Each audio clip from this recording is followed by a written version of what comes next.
ज्यादा हमने देखा है कि मोबाइल पे ऑनलाइन, और लूडो के बाद अभी आ गया है कैरम। ये सब बहुत नाजायज चीज है। टाइम पास आप करते हो, आप बोलते हो कि टाइम पास है, टाइम पास नहीं है, ये आपकी गुनाह का वसीला कह लीजिए है। आप गुनाह एक तो नेकी करते नहीं है और गुनाह पे गुनाह किए चले जाते हैं। आप सोचते हैं कि जो होगा देखा जाएगा, ऐसी बात नहीं है। वहां पर आपको अफसोस होगा और बाद में ये कहना भी वहां नहीं होगा कि हमको बताया नहीं गया था। ये तो अल्लाह का करम कहिए कि आपके शहर नोखा में एक ऐसी शख्सियत का जन्म है, अलहाज मौलाना मोहम्मद ज़ैनुल हक साहब बिस्मिल रिजवी की शक्ल में। उन्हीं के पेड़ से हम लोग एक शाख है जो आप तक टूटी फूटी अंदाज में पहुंचा दिया करते हैं। ये आपका कह लीजिए कि आपका मुकद्दर जिंदाबाद है कि आपके शहर में सारे लोग मौजूद हैं, नाथ खान से लेकर मुकर्रिर से लेकर इलाम तक मौजूद है। बस आपको अमल करने की जरूरत है। अमल नहीं कीजिएगा, रोज मिलाद आप करा लीजिए, कोई फायदा नहीं होने वाला है। ये मिलाद की तो बरकतें आपको जरूर मिलेगी, लेकिन जो अमल करने की बात है, अमल कीजिएगा तो आपकी जिंदगी भी संवर जाएगी और मैदान महशर में भी आप कामयाब हो जाइएगा। इसलिए जरूरी है कि अमल कीजिए। बज़्म मिलाद शरीफ का एहतमाम एक शादी के मौके से किया गया है और बहुत सारे लोगों को बहुत दिनों से दावत भी दिया गया होगा। मधु जिसको उर्दू में कहा जाता है, उर्दू तो पढ़ने के आपके पास फुर्सत है नहीं। कहा जाता है कि आप सुभान अल्लाह बोलिए, तब आप सुभान अल्लाह बोलिएगा। ये भी बहुत मैंने अफसोस की बात है कि लोग अच्छी बात समाप्त करके सुभान अल्लाह की सदाएं बुलंद नहीं करते हैं। कहना पड़ता है हर जगह, तो ये भी एक अफसोस की बात है। सुभान अल्लाह अरबी का एक लफ्ज है, ऐसा नहीं है कि मिलाद में ही बैठ के आपको सुभान अल्लाह कहना है, कहीं भी पढ़ सकते हैं सुभान अल्लाह। सुभान अल्लाह का मतलब क्या होता है? अल्लाह पाक है। आप कह दीजिएगा तो अल्लाह पाक नहीं हो जाएगा। अल्लाह ताला शुरू से पाक है तो आखिर पाक रहेगा। लेकिन आपने अगर एक बार सुभान अल्लाह कह दिया तो आपकी जुबान पाक हो जाएगी, आपका ज़हन पाक हो जाएगा, आपका ईमान पाक हो जाएगा। इसलिए सुभान अल्लाह कहते रहिए और सुभान अल्लाह की बरकत से आपके नामे अमाल में 90 नेकियां लिख के 90 गुनाह भी मिटा दिए जाते हैं। इसलिए सुभान अल्लाह की सदाएं बुलंद कीजिए। मिलाद में यही सब तो बताया जाता है।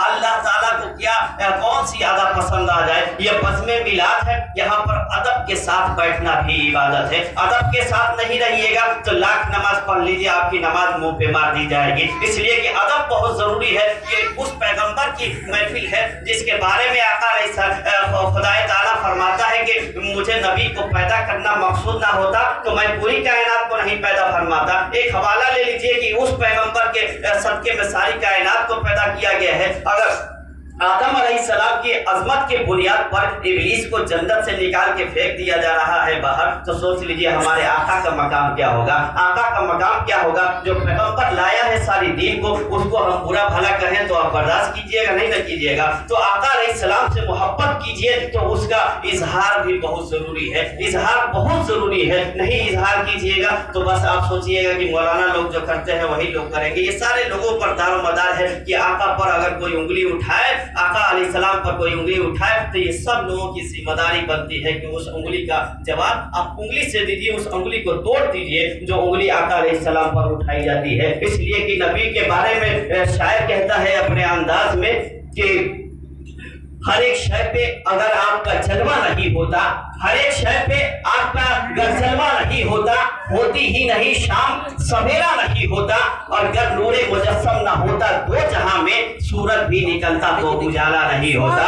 सूरज भी निकलता तो देखिए अल्लामा ज़ियाउद्दीन साहब किबला तशरीफ ला चुके हैं। आप पीछे वाले हजरात तो हमेशा बदनाम रहते हैं, अब बदनाम मत होइए बल्कि सुभान अल्लाह की सदाएं बुलंद कीजिए। बिना कहे आप सुभान अल्लाह बोलिए। हम देखे या ना देखे बस ये अकीदा रखिए कि अल्लाह देख रहा है। आप रोजा रखते हैं, नमाज पढ़ते हैं, आपको पता है कि आप अल्लाह से डर के रखते हैं। अल्लाह से आप ऐसा नहीं है कि बंद कमरे में जाके पानी पी लीजिए कि हम रोजा है कोई नहीं देख रहा पी ले, ऐसा नहीं हो सकता है। तो वैसे ही सोच लीजिए कि हम देखें या ना देखें, बस आप अल्लाह की मर्जी, आप अल्लाह आपको देख रहा है, ये समझकर आपको सुभान अल्लाह की सदाएं बुलंद करनी है। बहुत ही मोहब्बतों के साथ आप अपने घरों से तशरीफ लाते हैं तो मैं रिक्वेस्ट यही करूंगा कि एक एक बात पे अगर आप अमल कीजिएगा, एक एक बात पे आप अमल कीजिएगा तो सोच लीजिए कि जुम्मा एक महीना में 4 या 5 आ जाता है। इसलिए 4 बात पे महीना में अमल हो जाएगी तो इंशाअल्लाह रहमान आप भी कामयाब हो जाइएगा और जो बताने वाला है उसको भी इसका फायदा हो जाएगा। तो अमल करने की जरूरत है। बहुत आपने तकरीर समाज की बहुत ही जल्द से जुलूस आपने अटेंड किए हैं, अब अमल नहीं कीजिएगा